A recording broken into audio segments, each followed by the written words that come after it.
Alors, est-ce que vous pouvez me décrire ce que vous voyez? Ce que je vois là actuellement, eh bien 800 ans d'histoire en face de moi, c'est-à-dire le Louvre, la pyramide, un jardin, des tilleuls pas encore en feuilles, des oiseaux qui chantent. Ça, c'est l'avantage du banc public, tranquille et solitaire. Voilà, rien de plus, il y a un ciel bleu. Comment allez-vous? Difficile à répondre. Non, non, difficile à répondre. Oui, bah, c'est pour ça que je la pose la question.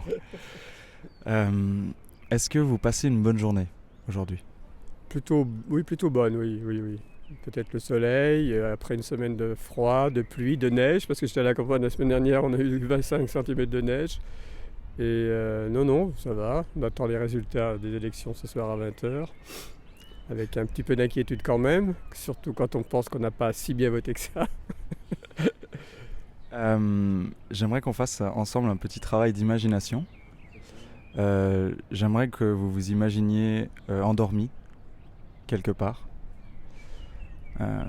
Vous vous réveillez. Où êtes-vous? De toute façon, si je me réveille et que je me suis endormi quelque part, c'est forcément dans la nature, en dehors de Paris, au milieu, effectivement, un peu comme ici avec le chant des oiseaux. Oui, la verdure, évidemment, le beau temps, naturellement. On croit toujours que dans son enfance, le temps était toujours très beau, mais en fait, ça ne doit pas être vraiment vrai. Et qu'il n'y a jamais eu de neige au mois d'avril comme la semaine dernière, ça non plus, ça ne doit pas être vrai. Et je pense que c'est pas vrai en plus. Mais ce serait ça, oui, oui. Oui, la nature, les bois, les arbres, enfin bon, oui, oui, vraiment ça. Absolument. Est-ce que c'est un endroit que vous imaginez ou est-ce que vous avez déjà été là-bas? Non, c'est quelque chose sans doute que j'imagine, mais oui, je suis allé forcément, puisque avec le temps qui passe, on a un petit coin de campagne euh, avec la personne avec qui je vis, donc auquel on profite au moins une dizaine de jours par mois pendant les beaux jours, c'est-à-dire avril, novembre. Donc là, c'est toujours assez idyllique. Puis c'est toujours la même question, avec le temps qui passe, en plus avec ce qui va se passer, le Covid et puis toutes les horreurs qu'on entend à droite et à gauche, le comportement des gens dans la ville comme Paris, où quand même le civisme est vraiment un peu disparu, les civilités n'existent plus vraiment. Bon, c'est un vieux schnock qui vous dit ça, mais il y a un peu de Je ça. suis d'accord avec vous, donc peut-être que je suis un vieux schnock aussi. Peut-être, je ne sais pas, moi en tout cas il y a un peu de ça. Et qui fait que du coup j'ai perdu le fil de ce que je voulais dire. Euh, donc non, c'est un coin qui existe un peu, bien sûr, mais puis ah oui, c'est ça que je voulais dire, c'est que la question se pose avec le temps qui passe, avec ce que je viens de dire sur la civilité, sur le civisme, enfin tout ça, et qui veut qu'on s'imagine toujours avoir le pouvoir de quitter Paris définitivement, de vivre, aller vivre à la campagne, de vivre à la campagne, de s'imaginer à la campagne devant son feu de cheminée avec la neige dehors, ce qui s'est produit la semaine dernière, contre toute attente.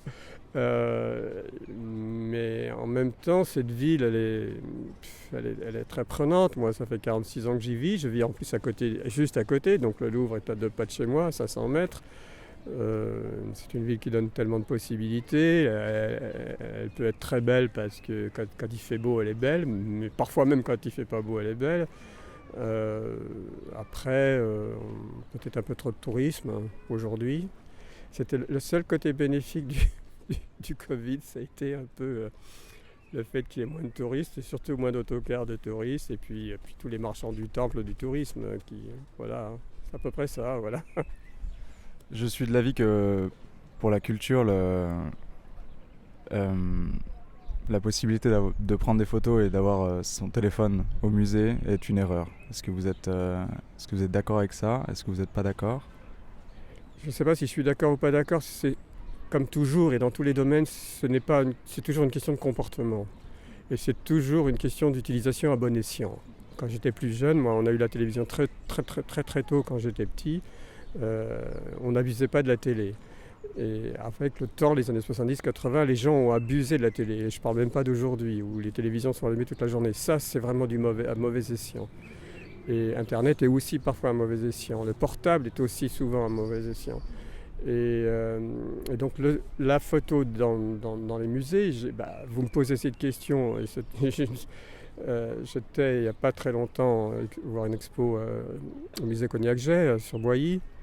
Une dame s'est approchée de moi, j'étais en train de regarder, parce que ce sont des toiles qui autour de 1800, donc c'est les scènes de la vie parisienne, des arrivées de diligence, les Parisiennes ou les Parisiens sous la pluie, mais tout est minutieux, les visages, tout ça, c'est magnifique, c'est très très bien peint, mais c'est vraiment très beau. Et elle est toujours là, cette expo? Oui, elle est toujours là, allez la voir si vous avez. Alors j'irai. Et à un moment donné, une dame s'est approchée de moi, puis avec un geste de main, elle m'a fait d'un signe de quitter le lieu pour pouvoir se mettre devant la toile. Sur le moment, je me suis excusé en me disant oui, je lui prends l'espace. Mais non, c'était pas pour ça, c'était pour prendre la toile en photo. Puis d'un seul coup, je me suis quand même rebiffé, je n'osais pas le faire, mais je me suis dit mais vous êtes extrêmement mal élevé, et en plus vous êtes de ma génération, mais c'est honteux. Bah, voilà, donc on ne peut pas dire mieux hein, sur les photos. Auparavant, on n'avait tellement pas le droit de prendre des toiles en photo à cause des flashs. Non, on a l'impression que ces gens regardent les expos à travers leur appareil et puis ils prennent tout, même les petits cartouches, les explications, et on a l'impression qu'il ferait mieux lâcher le catalogue, quoi. Même ça serait un peu ça. Alors ouais, c'était un peu dans cette optique-là que je vous posais la question, parce que c'est vrai que quand je vais au musée souvent, je vois des gens qui se prennent en photo devant une œuvre, voilà, et on peut se demander, on peut se poser la question justement à propos de ça. Alors, retournons dans votre chez vous campagne imagination sur l'herbe. Vous vous réveillez, il fait beau? Ah oui, bien sûr. Oui. Ah oui, bien sûr, un beau soleil bleu. Oui, un beau soleil bleu, même s'il y a de la neige, hein, mais bon, je ne serais pas étendu par terre s'il y a de la neige. D'accord. Vous vous levez et vous rencontrez quelqu'un. C'est qui? C'est qui? Vous pouvez vous connaître ou pas? Je me lève, je rencontre quelqu'un. Difficile hein, comme question. Vous avez tout votre temps, vraiment, il n'y a pas de...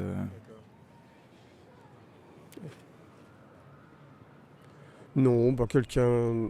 Écoutez, en fait, je ne me suis pas levé, mais la semaine dernière, quand je me suis promené il y a juste une semaine dans la neige, parce que, en fait, ce qui s'est produit la semaine dernière à la campagne, c'est ce phénomène de neige en Franche-Comté exactement, pas très loin de la Suisse.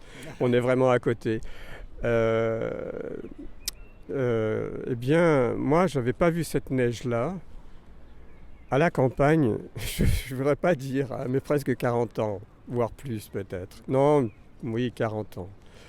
Et même la nuit. Et je ne me souvenais plus de l'atmosphère et l'ambiance de la neige la nuit dans la campagne. C'est féerique, c'est magnifique.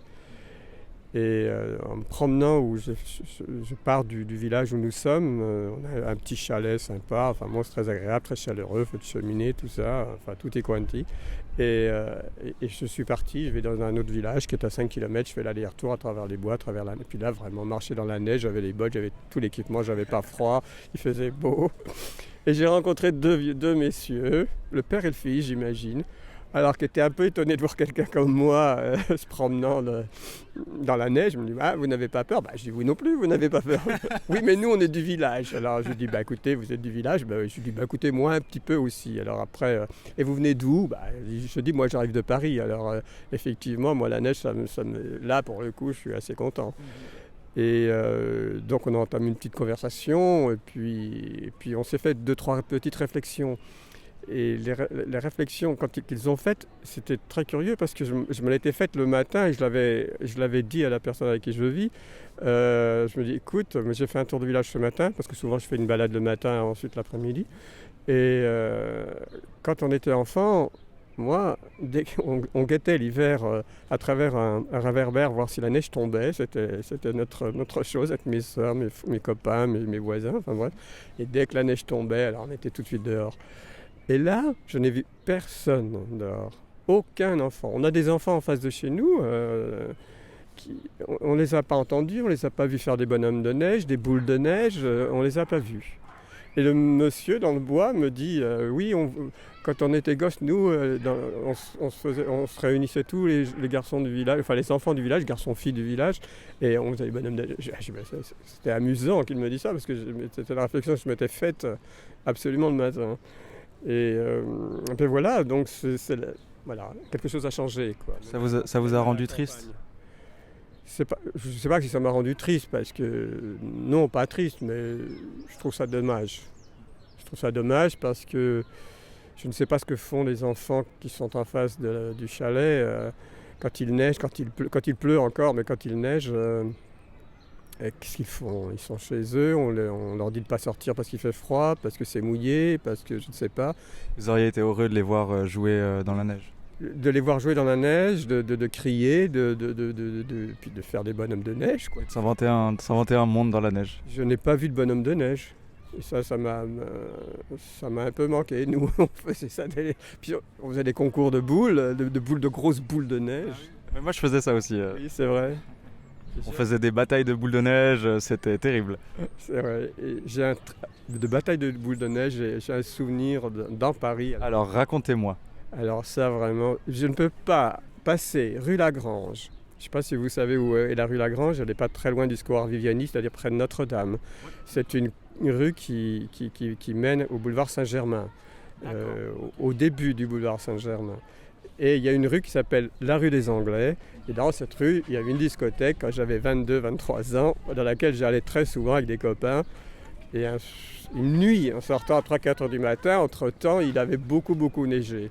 Et avec les copains, on s'est fait une bataille de boules de neige dans cette rue Lagrange, à côté du petit square Viviani, où il y a le plus vieil arbre de Paris, qui est un robinier, qui a connu Henri IV, donc qui a au moins 400 ans, avec cette petite église adorable qui s'appelle Saint-Julien-le-Pauvre. Et je ne peux jamais... Et je vais acheter, en général, il y a une pâtisserie, toujours un gâteau là. Je ne peux pas m'empêcher de penser à cette soirée-là et avoir un petit coup au cœur, une nostalgie, quoi, voilà. On est toujours nostalgique de sa jeunesse. Surtout celle-là, elle était bonne dans les années 70, sincèrement. Magnifique histoire. Et c'est... ça c'est... on a un autre travail d'imagination, si vous voulez bien. Oui. Le monde s'éteint.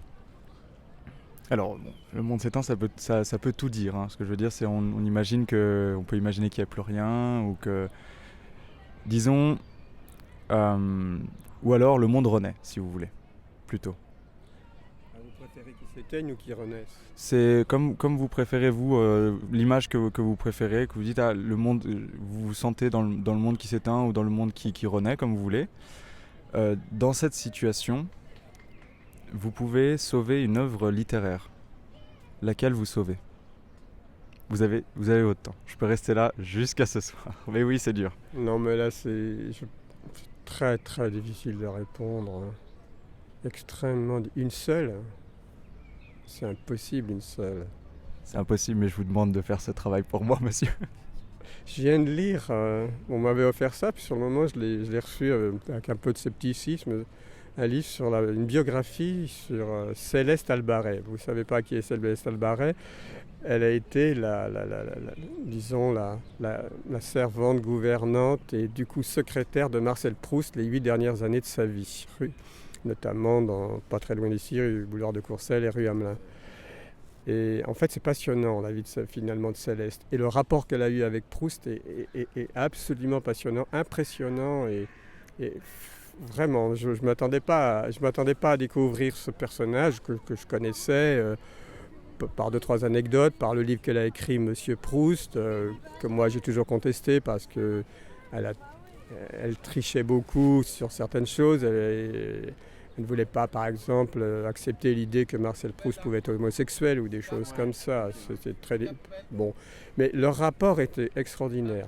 Il a été absolument, en France, les intellectuels, quand le livre est sorti, son livre, Monsieur Proust, est sorti, les intellectuels français du type de Claude Mauriac, le fils de François Mauriac, et des gens comme ça, des gens qui ont été absolument odieux, très prétentieux, méprisants, d'un revers de main, rejetant cette servante, cette domestique, qui devait rester domestique et pas autre chose. ce qui n'a pas été reçu de la même façon dans le monde anglo-saxon, anglais ou américain, comme toujours. Ils sont toujours plus ouverts que nous, les Français, qui sont parfois un peu, comme diraient les Anglais, narrow-minded. Et franchement, oui, c'est un peu ça. Donc, se pose la question, est-ce que je prends la recherche ou est-ce que je prends autre chose? Moi, je pense que c'est une très bonne idée de prendre la recherche. C'est une très bonne idée de prendre la recherche, mais beaucoup de choses m'ennuient dans la recherche et beaucoup de choses me plaisent énormément dans la recherche. Mais c'est peut-être ça qui est important, justement. Ce qui peut m'ennuyer ou ce qui peut me plaire. Oui.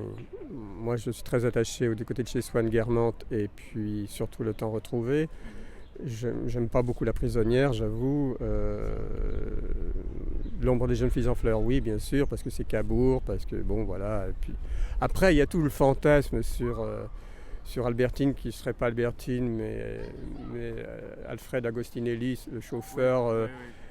Chauffeur et ensuite pilote d'aéroplane où il va sombrer dans la baie des Anges.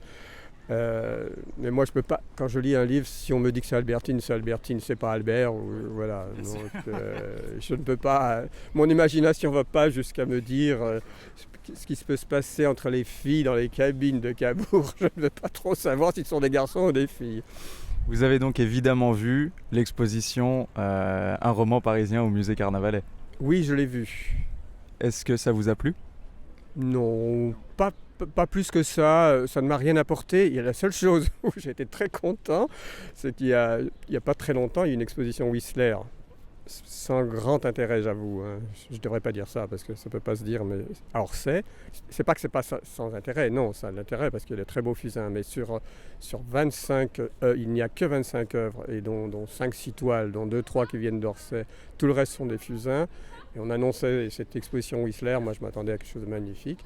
Donc du coup, j'en ai profité pour faire un grand tour de nouveau au monde impressionniste, voilà, dans les étages du musée. Et je cherche toujours depuis 2-3 ans un tableau que j'adore de Caillebotte qui est la neige, qui est la neige sur les toits de Paris.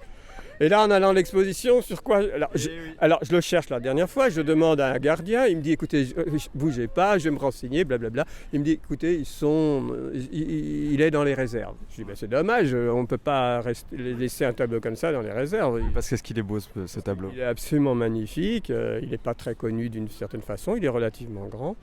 Et là, je l'ai trouvé là. Alors, donc, au moins pour ça, j'étais très content. Et puis, ce qui m'a plu aussi, c'est de me remémorer les dates des 3 films qui m'ont marqué, qui ont été faits sur la recherche. Visconti n'a pas pu le faire, malheureusement, et ça, je regretterai toujours. Mais, donc, c'est le premier qui a été tourné juste ici, à Hôtel Regina, autour du Carrousel. Moi, j'habite à côté, j'ai vu le tournage, c'était en 84, qui, je crois, était du côté de chez Swann. Le titre, c'est Schlendorf, en allemand. Avec Ornella Muti qui faisait Odette de Crécy, si ma mémoire est bonne, je crois que c'était ça. Après, je crois qu'Alain Delon faisait Baron de Charlus. Après, j'ai oublié la distribution. Alors, il y a celui-ci. Il y a Nina Campanese qui est morte il y a quelques temps maintenant, mais qui en 2011 ou 2012, je ne sais plus, a fait une adaptation pour la télévision, qui était vraiment pas mal, sauf le personnage de Proust. Mais le reste, pas mal du tout. Avec Didier Sand dans le rôle de Baron de Charlus, absolument magnifique, et Dominique Blanc dans le rôle de Madame Verdurin, vraiment magnifique. Et puis Raoul Ruiz, alors je ne me souviens plus exactement de la date, je ne sais pas si c'est 99 ou 2000, où il a fait le temps retrouvé. Et ça, c'est absolument magnifique. Les images, j'ai revu les images, je ne les avais pas vues depuis, dans le temps retrouvé, parce que c'est le temps retrouvé qu'il a fait, et c'est absolument très beau. En plus, Proust ressemble à Proust, et vraiment, c'est superbe. Mais je ne sais toujours pas ce que je regarde en littérature. Parce qu'il y a des choses, par exemple chez Céline, j'avoue que après, c'est vraiment sur le moment à quoi vous pensez, c'est ça qui était important. Je vous ai parlé de l'exposition parce que justement, pour un connaisseur, entre guillemets, peu importe si on est très connaisseur ou un peu connaisseur, pour un connaisseur de Proust, l'exposition peut se trouver sans grand intérêt, mais pour les personnes qui ne connaissent pas, c'était, je trouvais, une exposition très intéressante. Et justement, les toiles qui étaient affichées étaient magnifiques, dont celle-ci. Puis il y a aussi le balcon qui est normalement au Musée des Beaux-Arts à Caen. Je ne sais pas si vous l'avez vu, celle-là, justement. Je vous la montrerai après, mais c'en est une que j'aime beaucoup.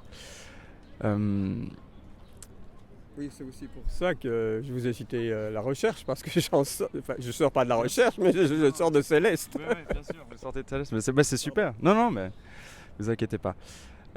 Dernier travail d'imagination, si je vous embête toujours pas. Non, pas du tout. C'est un jour pluvieux. Vous êtes quelque part, vous sortez. Au bruit doux de la pluie par terre et sur les toits. C'est qui ça? Au bruit doux de la C'est pluie qui? pour un cœur qui s'ennuie, c'est Verlaine. Bah oui. Il pleure dans mon cœur comme il pleut. Non, il pleut sur la ville comme il pleure dans mon cœur. Quelle est cette langueur qui pénètre mon cœur? Blablabla, blablabla, blablabla. Et oui, il était très connu pour ses blablabla, blablabla Verlaine, justement. Moi, j'aime beaucoup Verlaine. Je vois.